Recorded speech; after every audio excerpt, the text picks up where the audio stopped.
Then, with short update, ay magkakasama na sa US ang family 4-person. And dyan na si Kuya RD, ang pinsan ni Ate na si Ate April, si Angel, Risa, Daddy Bay, at saka Tita Joanne para i-celebrate ang birthday ni Alden. Ang happy birthday kay Alden. Pati mga Dabber Cuts. Yung bumati din happy birthday kay Alden. Si Soy. Pati si Kuya Jose.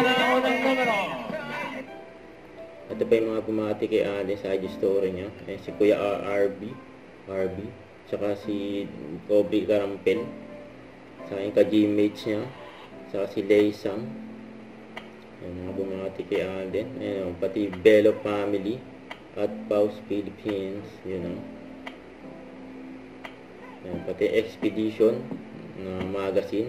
Saka endorsement niya din na Casino Plus. Sting Energy Drink. Sa aking account ni Alden, may pabalon. Happy birthday kay Alden. Don't forget to subscribe and click the notification bell for more update. This is Richard Reaction Vlog. Stay tuned for more update. See ya.